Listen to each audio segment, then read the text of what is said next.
Dallas, high above 3773 East Broadway. This is hour number 2 of the Jake Feinberg Show, coming to you on Power Talk. Please go to our website, powertalk.live. Download our free app and stream all of our live local programming, including the Jake Feinberg Show. We can't thank you enough for making us part of your day today. And ran into this cat serendipitously at the Art of the Rhythm section, Billy Cobham's Art of the Rhythm section in Mesa, Arizona, and had a chance to see him having a lot of fun on the bandstand, mentoring younger peeps in time, feel, and rhythm, and just having fun on the bandstand. We grabbed a great Thai meal and then had breakfast the next day, and after that we made a plan to do another interview because well, he's just one of the cats. Dean Brown, welcome to the Jake Feinberg Show. Hey, Jake, it's good to talk to you again. Thanks for having me here. That's such an honor, man. Without getting sappy or nostalgic, I did want to know if you could talk about a guy that just left us. Was a guy that maybe personally what your relationship was, and also his legacy to music, which was John Abercrombie. Yeah, well, it's interestingly, I've never actually met John. Well, that's not really true. Maybe a handshake here or there, but the thing is that because of his affiliation with Billy Cobham, and of course all the music that he made in the '70s, and of course on from that, but the '70s in particular, he was one of those real influential guys, especially for guitar players like me that were aspiring to sort of bridge the gap between, our sort of rock R&B roots and the jazz roots, and so he was doing it. And so he kind of was one of those beacons in the night, that kind of helped to sort of give direction to that, to that sort of goal. Did he, can you talk about, because I like how we're not going to use musical terms, bridging a gap. What was the gap? Oh, well, that's the thing is when, the tricky thing about jazz rock fusion, I guess, is the idea that most of the guys that played it initially, like of course, Larry Coryell and John McLaughlin and people and Weather Report, people like that, all those people were jazz musicians. But one thing that was consistent when you listen to them play, when they were playing that, the electric, louder stuff, was that they weren't relying on the old vocabulary. I did. So there was this sort of way of, they were trying to, come up with a sort of a new way to express themselves in that arena, which is so different than, when you play guitar, in a traditional, quote unquote, traditional jazz setting. Yes. You plug your box into an amp, like your L5 or your whatever it is. I love how your you 175. dude, what's so touching, by the way, is that Abercrombie, in my interview, he said everybody used to call their guitar a box. So go ahead. I love that you use because that's what it is. That's what it was. It was it was actually an acoustic guitar with a pickup on it. Exactly. You know what I mean? That was the sort of that's the way that it evolved, from Charlie Christian on, Exactly. But the thing is that now you've got this opportunity to hold notes and play notes longer and do things. Everybody, like, guys are playing synthesizers, so it's not like a piano where you can't. I mean, an organ, of course, was like kind of like the first synthesizer, really, right? But it's a different. You have a different palette, and so you have to figure out a way to use that palette. You know what I mean? That's not just simply a louder version of everything that you were doing before. And he was a guy that really did that. You know what I mean? So that's something that that will remain very special about him and his contribution to the kind of music that I really like to play. I want to, talking to Dean Brown here live on the Jake Feinberg Show. I'm going to read you a quote from Jack Wilkins, the guitar player, and just you can just riff on this any way you want. He said, he mentioned McLaughlin, and McLaughlin's time feel was different from anything I've ever heard before. It was somewhat baffling. His phrasing was left-handed for me. Instead of putting the beat on the 1 and 3, he would always put it on the 1.5 or 4.5. I was fascinated with it in a way. DiMeola also has that off-time feel. I've transcribed some McLaughlin and some DiMeola just to know what it was. It's never been my favorite kind of playing. It was too jagged for me. It didn't swing hard enough, although I must say their time feel is absurdly great. Now, is it about an off? Can you just talk about the traditional jazz, the swing, versus this jagged? I'm obsessed with jagged stuff, and so can you put that in lay terms for the audience out there? Is that kind of what you were? I can try. I mean, I can try. I kind of, first, I'm not totally convinced that I totally agree with Jack. A lot of. Let me tell you, when I put this post up, most people didn't agree with Jack, so don't worry about it. It's fine. Okay, well, I'm not worried about it, but I'm just. I know. Yeah, but now, having said that, I mean, Jack would know, a hell of a lot more about playing traditional jazz guitar than just about anybody. You know what I mean? He's truly one of the all-time greats. But what I hear. That makes those two things different, and this is something that I talk to students about all the time when they are first doing their foray into sort of swing feel,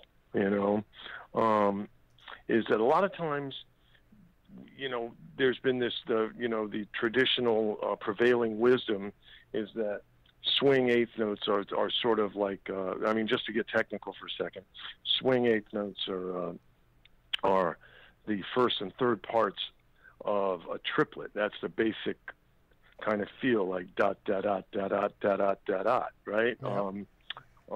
But the more modern approach to playing swing eighth notes is straighter than that. And the difference, and what makes it swing for me, in my opinion, is that the up notes, the in-between notes, are stronger than the downbeats. So, like, if you count 1, 2, 3, 4, it's 1 and 2 and 3 and 4 and. All the ands are louder than the actual, notes on the beat. I dig. So that tends to give it this this forward motion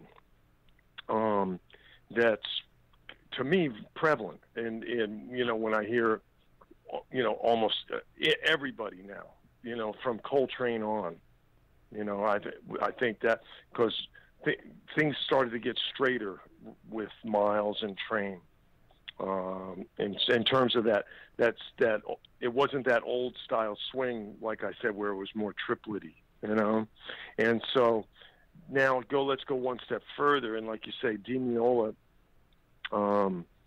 and John McLaughlin, and I would have to say, for me, now DiMeola is he is the master of alternate picking, and again, unfortunately, you brought up a question. I like to get in the weeds. People are loving this stuff. Go ahead. It begs like technical. It begs like a technical answer. I need it. Yeah. Okay. Well, I'm not sure that the people that are listening out there do, but it's important because you know what it is like. You take it from the. It's okay to get deep in the weeds. I'm interviewing. Okay. Yeah. So go right ahead. All right, no worries. I'll try to make it so that so that it's understandable. I mean, to to people that just like music but aren't musicians. So because that's important to me. I mean, obviously, our audiences aren't. Hopefully, our audiences are not filled with just musicians, but people that enjoy music as well. So I mean, otherwise, it would be a pretty small audience. Well, let me put it like this too.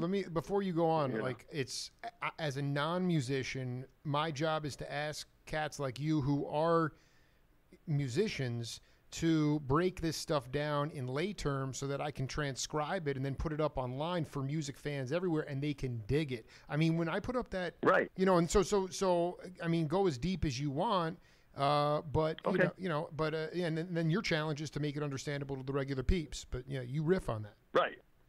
All right, and that's what I'm trying to do. So here's the thing: is that like I said before, Miles and Train, and that's a generalization. The swing was really more pronounced in terms of it being more dot dot dot dot dot dot dot instead of dot dot dot dot dot, which is straight. You can hear the difference, right? Right. Dot dot dot dot dot dot dot or dot dot dot dot dot dot dot dot dot, right? So anyway, so move forward from there, and I think we were just talking about Dimiola. I would venture to say that Dimiola was, and I know Al a little bit, but I've never talked to him about this. This is just speculation, that he was probably influenced by John McLaughlin as well, because John is also an alternate, blazing alternate flat picker. But what John did, John was always kind of a different guy, even back when he was a studio musician in England. He was always Absolutely. He's always sounding different. He was always sounding different than. He was always not doing exactly what they wanted him to do, Mm-hmm. But anyway, John, I think, really, decided, and this speaks to exactly what I was talking about. He decided that the way for him to get the most, and again, I know John and stuff, but we have, again, this is speculation because we've never talked about this in particular with each other. But now remember when I told you that I thought that the more modern swing was this emphasis on the upbeats, right? Absolutely. To me, his thing, and what makes it sound more angular to someone like Jack, I would think, is the fact that now it's all the upstrokes and the downstrokes are as loud as one another. They're even, and so it sounds more like a, I don't know, like a machine gun or something. It's like it's very powerful and dramatic, and with a loud amp.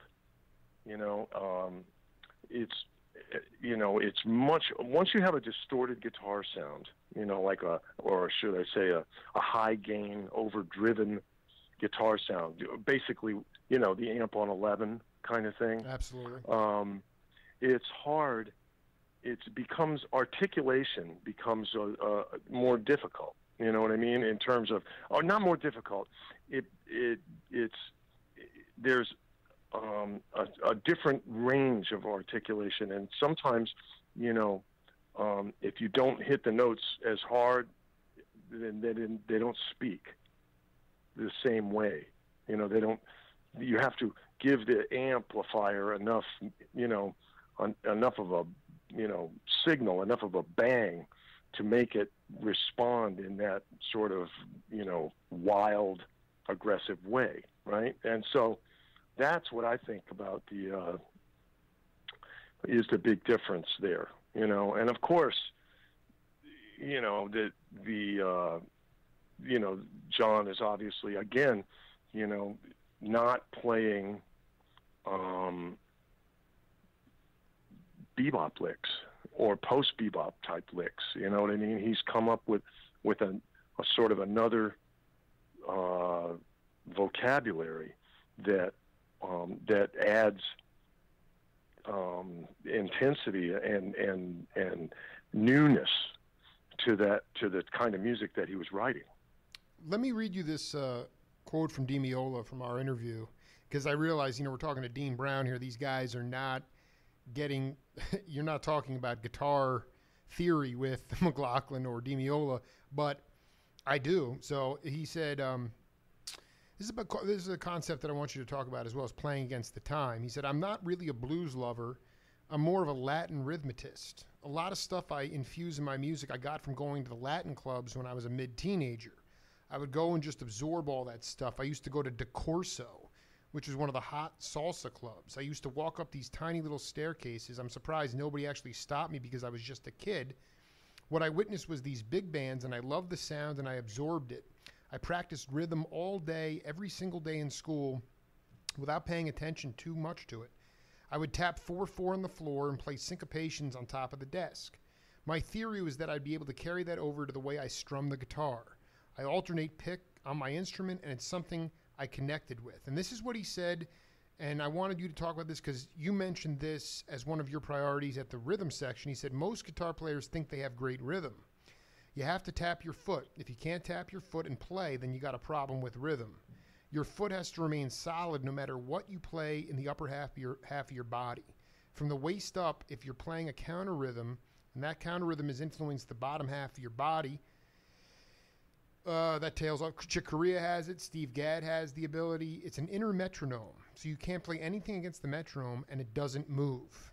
I mean, can you talk about your own evolution as far as your own time feel and how you developed time feel and rhythm, and why it's important, why it was one of your emphasis at the Art of the Rhythm section? Yeah, I mean that's easy. I mean it's real simple. I mean the idea is that if you can't feel the pulse of the music that you're playing, then you're not going to be able to convey that to an audience. And so forget about the whole lot, about the technical aspect of it or anything. It's about communication. Right. At a certain point. If you don't convey the pulse, a friend of mine, a great guitarist that used to play with Earth, Wind, and Fire, named Vadim Silverstein. Do you know him? I know Al McKay. I thought you were going to drop Al McKay's name on me, but no. Well, Al's the original guy. Yeah, right. Al's the original guy. You know what I mean? And I think later was what was it, Roland Batista or somebody Absolutely, like that. That's right. They've had a few guys. They had a lot of guys. I don't think even Roland was. There was two guitar players besides Al. There was another guitar player who was also great. But you were talking to this other cat. Anyway, yeah. Yeah. This is more, later. Like we're talking, 90s in that area. But anyway, it doesn't matter. What does matter is that he said something very profound to me that I was. I kind of always knew, but I never verbalized it that way, and now that's the only way I say it, is that I need to hear the drums in your playing. And that's what he said. When he likes somebody or he doesn't like somebody, he said, I said, hey, do you like this guy? And he goes, no, I don't really like this guy. Why not? Well, I don't hear the drums in his playing.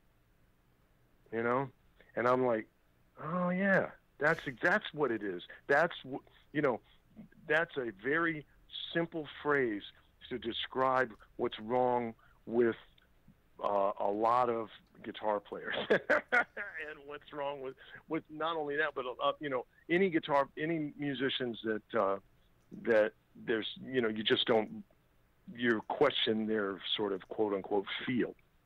That's because you're not feeling the pulse, the drums, the groove of whatever that groove is, a sort of a broad stroke, And so I think that that was something that Can you relate? I mean, do you relate that to the fact that you had bandstand experience with cats that had actual heartbeats, and so you had to learn different? I mean, how did you?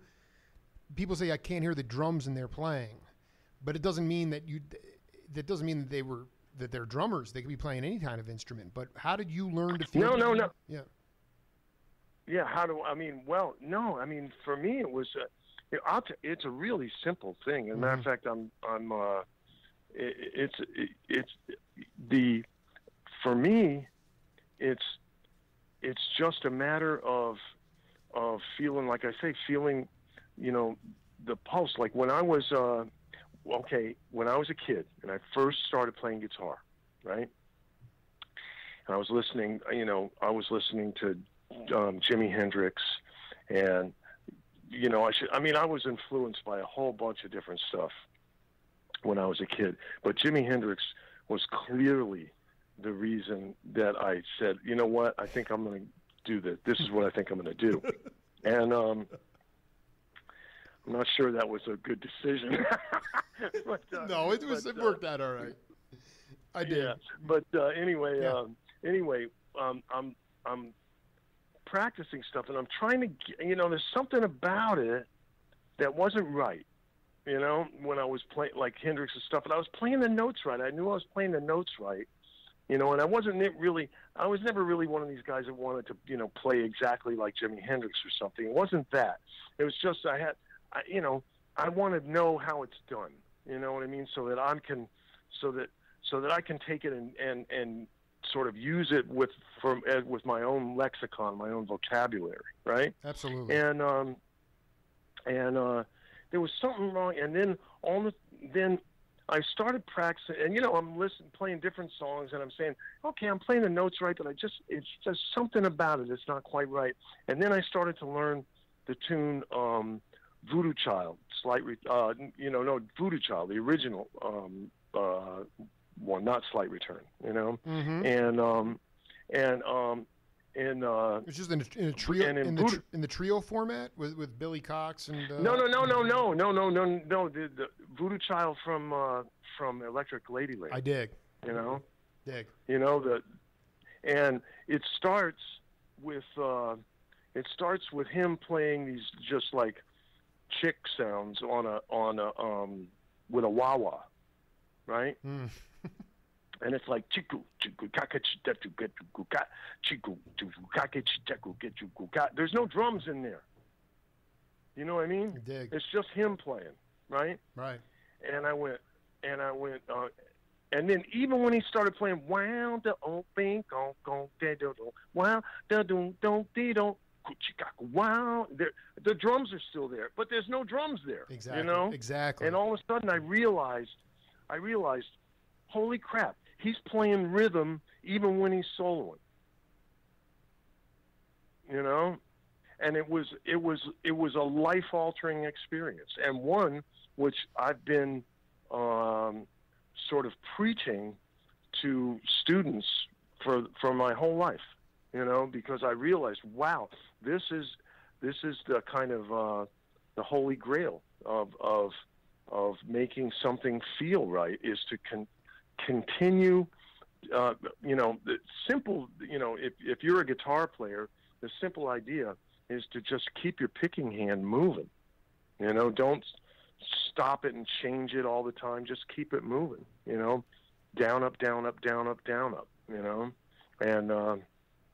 And so there it is. I mean, that was this sort of flashpoint moment for me, and it's something that's enabled me to play some pretty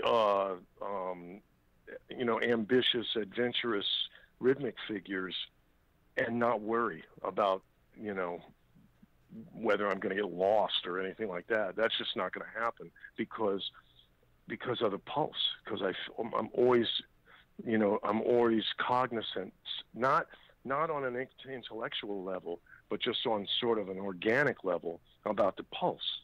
So that's the deal. It's about the pulse. You tweaked my interest here, and I wonder about it as a generational thing. I think it was in between the time that I met you and now. I did 2 interviews with Julian Priester, and he said my introduction to free music was when I was with Sun Ra in the mid-'50s. He would not dictate what we were to play. He would give an idea of the direction he wanted us to go in. Instead of having written music, when it came time to solo, he would point to each individual to take the reins. We had to develop a unique ability to listen to the sound of the group and make sense out of that sound and identify the harmonic structures and be able to instantly connect and create a solo that is relevant to the sound of the band. And what he went on to say was that because each person had to have their own internal rhythm, it freed up the quote unquote rhythm section to play melodically.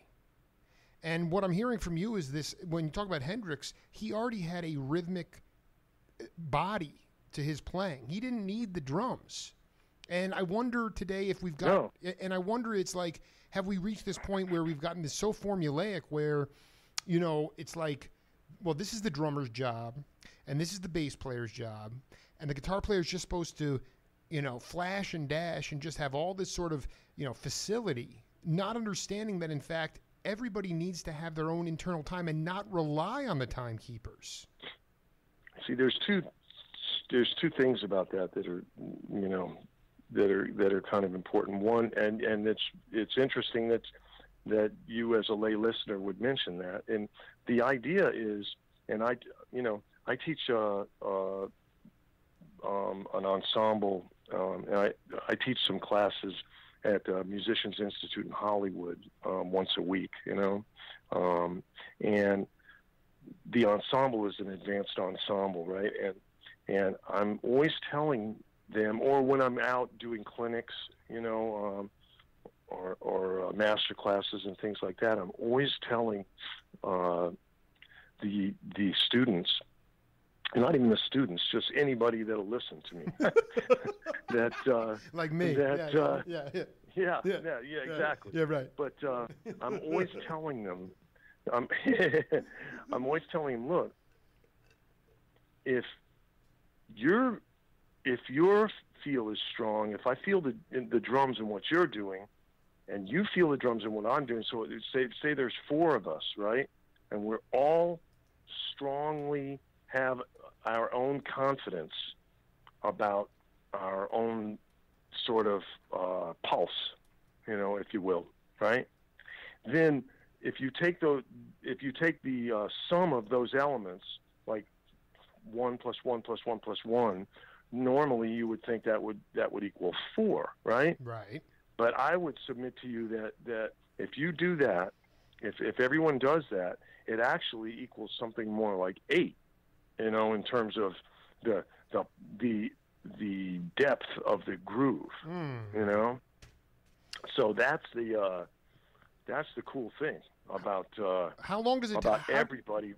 Yeah, how when you talk to somebody who's actually trying to channel that through their apparatus,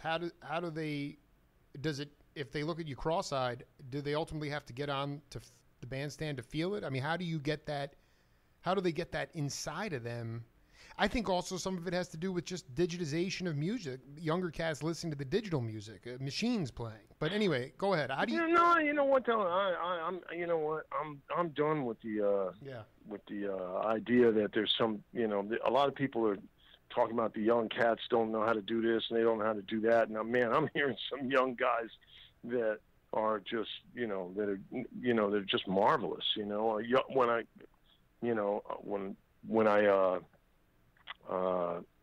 see, the thing is, look, nothing's going to change about this particular fact.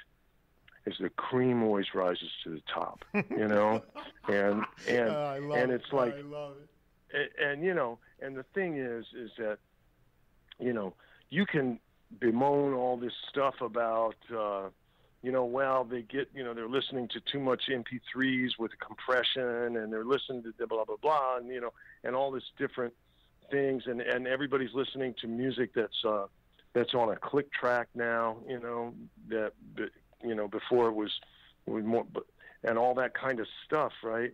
But just the fact of the matter is that the real talented people, always going to rise above all that. You know, they don't have to be led around. And you're talking about, and you're not talking just about facility. You're talking about rhythmic body structure, and they have great rhythm as well. Yeah, Okay, absolutely. Continue. Yeah, and I mean, when you listen to these like people like Jacob Collier and you know who that is? I do. Yeah, sure. And so I mean, these are young men that are doing Robert Glasper's band, and stuff. I mean, these are, I mean, whether you like what they're doing or not, or that group Dirty Loops, you know what I mean? There's all these different, and Snarky Puppy, Absolutely. I mean, good grief. I mean, that's as good as any music, from any time. You got, it's, I don't know. I think that people are too concerned with with making excuses for perhaps why they're not as successful as they think they should be or something. I don't know. It's interesting. Let's marinate. We're cooking the groove here with Dean Brown, having a ball, and this is just set one, but we have a game on this program called Name That Voice. I want you to try to listen to this voice, but more importantly, listen to the content, and then we'll come back and break it down. I'm probably not going to get it, but go ahead. Don't be down on yourself. Here we go. I'm not.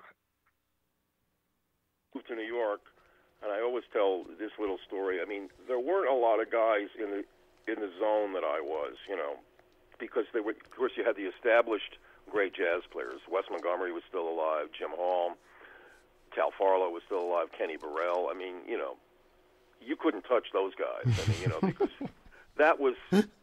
They were the best at that, Right. But there were only a number of guys in New York City at that time that understood something about, could play jazz, not as good as those guys, but we could play decent jazz. But we were also interested in like effects, like wah-wah pedals and distortion, and we had all listened to Jimi Hendrix, and so we were kind of these. It was myself and Joe Beck, a guitar player named Sam Brown, who was a wonderful player, and Steve Kahn. There was about four, maybe there was a couple of more guys.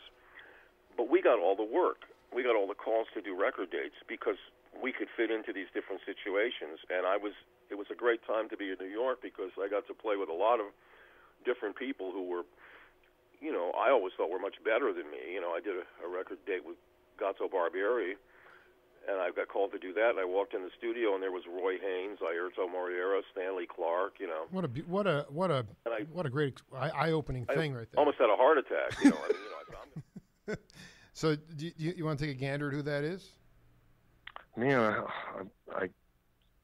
There was a lot of clues in there, but that was the late great. There's some clues in there. I mean, it could have been either John Tropea or David Spinoza. I don't know. Hey, it's so funny because those are the other two studio cats. This was the late great John Abercrombie from my interview from September 4th. Oh my God, September 4th, wow. 2013. And what he was really talking about was basically it was the wrong clip because it was what we were talking about before. I should have guessed that, except for that. The thing is when he said that we were getting all the work, I was thinking, well, the guys who were getting all the work were Spinoza and Tropea. You know what I mean? And you're right about that, dude. You're right about that. But I want it's two questions. Well, no, one.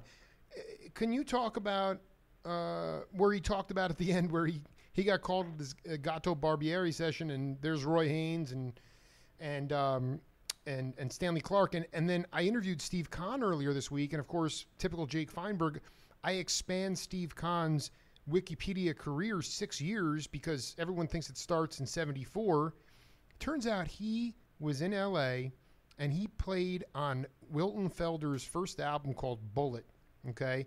And it was on World Pacific, and he played the first, he walked in, Paul Humphreys is on drums, full horn section, and they did like 4 or 6 tunes, and he did it, and he literally went home, Dean, and was like, he called up and made some excuse that he couldn't make the rest of the days because he just, even though he did okay, he really didn't feel like he belonged. And he was so excited when the record came out. He gets down, he opens the gatefold, and it's all this blank space. There's no accompanist credits. He is on a few of the tracks, but the point is that here's Abercrombie talking about, what am I doing here? I'm going to have a heart attack with Roy Haynes here. Steve Kahn doesn't even show up for the rest of the Bullet sessions because even though he played well, he didn't believe in himself. Was there a moment like that for Dean Brown in the studio where you went in and you knew inside you weren't really there yet, but you did it anyway, and you look back on it, and it did make you a stronger player? Well, I mean, I'm going to have to say no. Good. That, I mean, well, because, okay, that's fine. That's, this thing's go ahead. Because, and this is so important. I can't tell. This is something that I've known at least about myself, and I've tried to help people that I thought were really good musicians with that lacked direction or confidence. And that's, you get in a situation. Like, for instance, the first record. It's funny that he mentioned that, because the first record that I played on in New York was back in the 70s. Yeah. Was this record for a Japanese piano player who was playing all Latin music, right? Wow. And the rhythm section was Omar Hakim, and another drummer who I think might have been producing the session, whose name was Roland Vasquez. I know that guy. But it was Francisco Centeno on bass, and then it was Ray Barretto and Tito Puente. And so if there was any time that I should be just completely scared shitless, right? It should have been then. Absolutely. Especially as my first, and that wasn't the only. There was a whole bunch of other, sort of, Latin stars, that were a part of this record. But the guy was doing a sort of a, it was a Latin crossover record, so he needed some sort of rock guitar. Can I ask you what was the guy's name? What was the guy's name? Geez, I can't remember. You his really name, don't? Really, you can't remember? Yeah, this? Oh man, I can't. I can't remember the name. If I had my record collection is of old stuff I played on is in storage, but we'll break if that I out. looked at it, I could We'll find right. it. You know what I mean? But, go ahead. But and to that artist, I'm very sorry that I can't remember his name, because I should. When I think about it, I should remember the first record I played on. Right? But you should have been scared. You should have been scared shitless. But what happened? I was. I should have been. But the problem was, or not the problem, the gift was that for me, the music's always the most important thing. And so, if I had stopped to think about it, I probably would have just melted into a puddle. Mm-hmm. But the music is so much more important than how I feel about myself, or how somebody else feels about me, or how I think somebody else feels about me. You know what I mean? The music's so much more important than that to me. That's all I'm trying to focus on is the next note, or the something, what the next, bar or whatever. It's and that's something that I try to shepherd people through sometimes, because that type of sort of ego negativity that is epidemic in the arts, not just music. Sure. For me is very detrimental to your ability to say something. You just have to think about what's, your best opportunity to do something good, or to do something, to say something, is to just keep focusing on the next note. There's a thing that that I hear when I hear some people play, like when they make a mistake, and we all make mistakes, believe it or not, you know. But when somebody makes a mistake, the thing that I hate about that more than anything else, or even if I'd make a mistake, the thing I potentially hate about that is where I hear the mistake echoing for the next 10, 15 seconds, you know, where it's like, you know, you're so disappointed in yourself for making that mistake that now you're actually it's still living in the music after you made the mistake. Is it a void? Is it like, is it not following up? No. No, it's like you're okay. It's like this sort of intensity level and pulse and all those things that I was talking about. Yeah. Now all of a sudden those things drop down a little bit because you're so disappointed in yourself or whatever, you know. And to me, that's, you know, you make a mistake and it's like, if you just keep going, right, then those next notes you play, they still have an opportunity for you to focus on them and for it to be good, but not if your focus is on your own ego and thinking about, oh God, everybody heard me make a mistake, or oh God, I suck because I made a mistake. You see what I'm saying? You shouldn't be thinking about that. You just think about the music, you know, and then things just always work out better. And by the way, you know, when you just think about the music, then things happen in your brain. You become, you know, that when you're just thinking about the music is a beautiful thing, and it has a potential to help you release endorphins into your body. That's, you know, that you become joyous, you know, when Absolutely. You play, right? Oh. And that experience allows you for your brain to actually, I have no scientific proof of this, but I just know it's true. Yes. That your brain, when you're in that state of mind, works better. And if it works better, all of a sudden you start playing stuff that you might have thought you were previously not capable of doing, you know? And that is what I'm talking about, is getting up into this other sort of energy flow that's not mystical. I just can't prove it.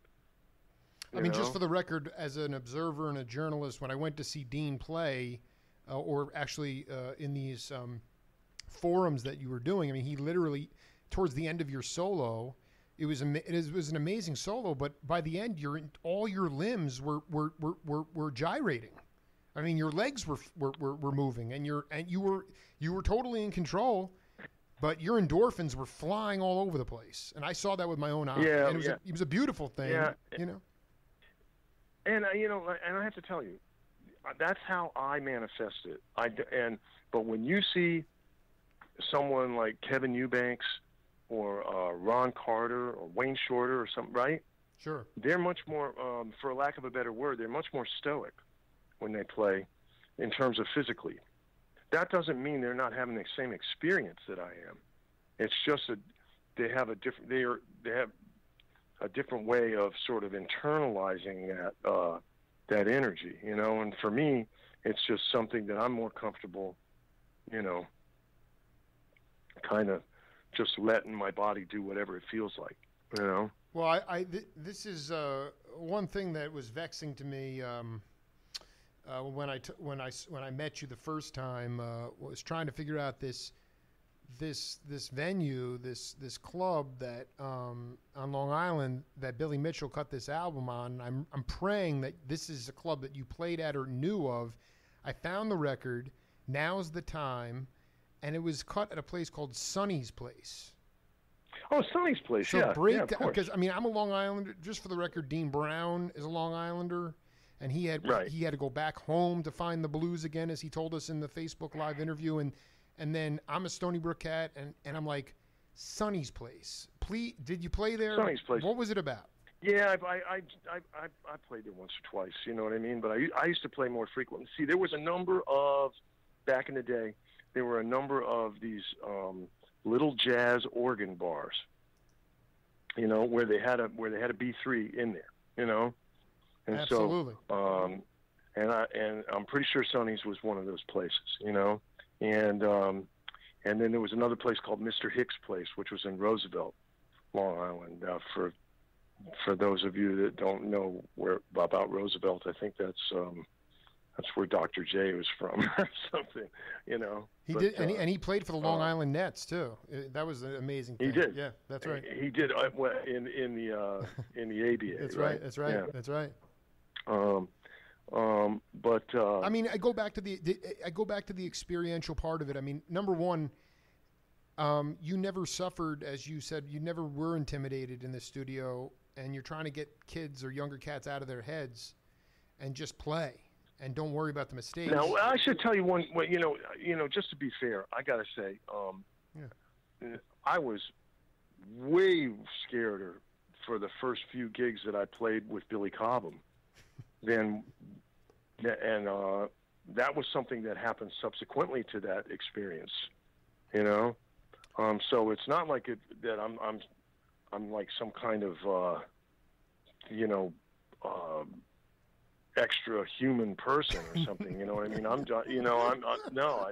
it's not that at all. I was, the first couple gigs with Billy Cobham, I really thought, I was so far. It was so, I was in so far over my head that, and I was panicking. I mean, I was pretty sure I was going to get fired.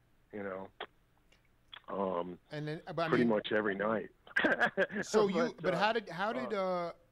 how did Billy make you feel, or how did you get over that? Because was it just the idea of playing with Billy, or was it the context of playing in front of thousands of people live instead of the studio? I mean, there's two things. There was two factors in there. One was, like I said, somehow I realized, on a conscious level, that I had to focus on the music, on the notes, and really, really, really up my concentration level, because the music was extremely challenging. But Billy, in his sort of tough love kind of way, absolutely, he said to me a number of times, he said, your problem is with your breathing. He said, you're holding your breath, and it's causing you to lock up physically, And I'm like, I don't know what this guy's talking about. Let me just play the friggin' guitar, you know what I mean? Right. Like, but he, fortunately for me, he kept saying it, and instead of saying you're fired, he said, you're not breathing, but if you keep not breathing, you're going to get fired. You know what I mean? Well, I think that is what's so beautiful is that maybe he told you at that time or not, or maybe he has since then, but that was what he realized when he and McLaughlin were first starting just in a duo, guitar, drums, before Mahavishnu was put together. When he walked out of those sessions, just him and McLaughlin, he realized he needed help playing odd metered music, and he needed to work on his breathing. So he knew. Oh yeah, and he's a master of that concept. You know what I mean? Of being able to, Billy, man, think about what he was, the sheer power that he was playing with, particularly in the 70s and 80s. Mind-boggling.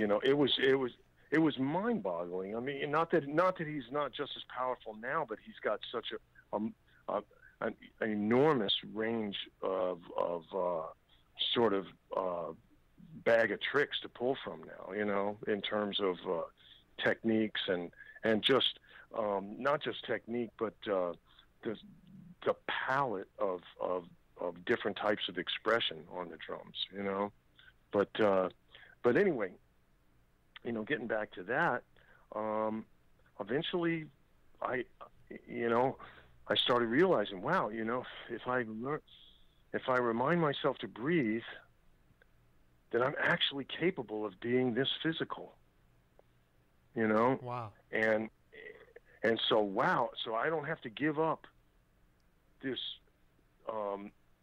this beautiful feeling, which was the same feeling that I used to get. Look, man, when I picked up a guitar, the first time I picked up an electric guitar, I didn't even know how to tune the thing, Sure. I just tuned it however, and plugged it into an amp and turned the amp all the way up, in my basement, in my parents' basement, and I just hit a chord, No, I don't even know if it was a chord, and God knows it probably was awful, But man, for me it was euphoric, Right. Sure. For me, and that particular thing, I say that to guys, anytime somebody in my band or anything says, "Oh man, I didn't have a good night, man," I always tell them, man, for me, I'm just happy when noise comes out the amp. I just love that, that I made it. Like the noise that's coming out of the amp right now, I'm making it, and there's something about that I've always loved. And that made me excited, you know what I mean? It made me, it inspired me, and so from that, I realized, if I want to be able to have that experience, and I don't want to play unless I have that experience, then I better breathe. I mean, we're just starting to cook here. We didn't even get through any music today with Dean Brown, but I want to finish set one here. I transcribe a lot of these quotes, which I'll be doing with your interview as well, and blasting them out on new media. And a year ago today, I transcribed this quote from one of my interviews with somebody, and I want to read it to you and then get your take on it. Anytime, Okay. This is the quote. He goes, "Anytime someone on stage stops and turns around and takes a look, always for me, it's an indication that I'm doing the right thing. No one has to say, man, you're playing your butt off. No. It's about body language. How? People patting their foot and feeling comfortable about what's going on. People wanting to get up and play because they want a piece of the solo as well, because it has meaning now. They feel comfortable. That's where I want to be. And that's what we're talking about with the rhythm section retreat. To be able to get to that kind of feeling happening on a consistent basis is very important in music now and forever." Yeah. That's Billy Cobham. I transcribed that from one of our interviews from July of 2016. So and I wanted you to talk about that, this idea of being part of the collective consciousness, raising the collective consciousness of the audience because you want to be part of what's going on in the bandstand. Oh yeah, that's what I'm talking about. Like, hey, here's an interesting thing it might be a bit of a departure from your question, but no, but I know also before you go, maybe I'll get. I want to just preface it by saying this, and you can go wherever you want. It's just the idea of being a team as opposed to just look at me. Go ahead. Right, and this is vicariously sort of related to that thing. A lot of times, I dig. Maybe I said I might get back to it, but a lot of times when I'm playing a solo, and it's so funny because everybody, so many people I know, it's like they want a solo, you know what I mean? And oh man, I didn't get any solos that set, or and for me, like sometimes I can't wait for my solo to be over. And I know that's so,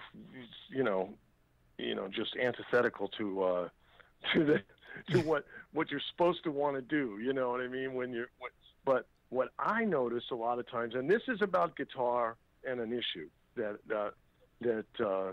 that I have with rhythm sections Sure. is when you play guitar. There's guitar is this massive sort of phallic sounding instrument, right? You know what I mean? It's got the all the volume and the sustain and and it's just this very, very phallic it's just formidable, you know what I mean? Sure. And so when you play and you start soloing, right, then everybody wants some of that, right? And so everybody quits playing the groove and starts worrying more about that, right? And so I feel that, and I'm thinking, Jesus, as soon as my solo's over, I'll be playing rhythm again, and things will go back to collectively,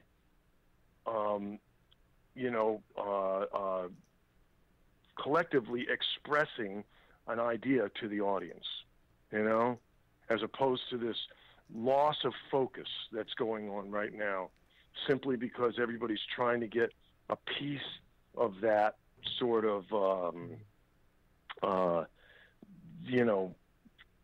energy, that's that it's lost its focus to me. Exactly. A lot of times I'm feeding. Yeah, I feel you, man. Yeah. And so that's people ask me, what do you mean you can't wait for your solo to be over? And I'm like, yeah, because as soon as my solo's over, things sound like music again. And I'm not saying that happens all the time. I'm saying sometimes, But in general, it's the thing that I'm trying to do as a soloist is I'm constantly trying to be, instead of being the sort of only focus and everything else is sort of this accompanying role, I'm trying to make sure that I'm still connected in a very strong way to what those guys are doing as well, and I think that's one of the essences of what Billy was talking about in that little quote. Is the idea that you're when everyone is on the quote unquote same page, emotionally and and rhythmically, that it's so much more powerful than it is if you're just sort of backing somebody up and waiting for your solo. Was that part of the overcoming the breathing thing, being part of the collective for you? Was that just sort of, was that whole? No. The collective thing was always that was always easy for me, because that just seemed, again, for some people it's not. For me, that's the reason. That's part of the reason I love playing, is to get that, is to get high. Quite frankly. Absolutely. You know what I mean? That's, and if that ain't there, then what's the point? Well, for me. Dean, set 1 in the books, man. I had a ball, man. Can we do this again in a few weeks? I would love to do set 2 with you and play some music. Oh, sure. Keep going on stretching this out. Yeah, I got to tell you one thing though that I'm kind of mad at you about, is that I'm just kidding, but is that when I was waiting to come on, you were playing my solo from, I think it was Red Baron from the live record, right? No, that was live from Montreux Jazz Fest '78. That's what I said, from the live record. That's what I said. From the live record. Yeah. From Montreux, right? Right.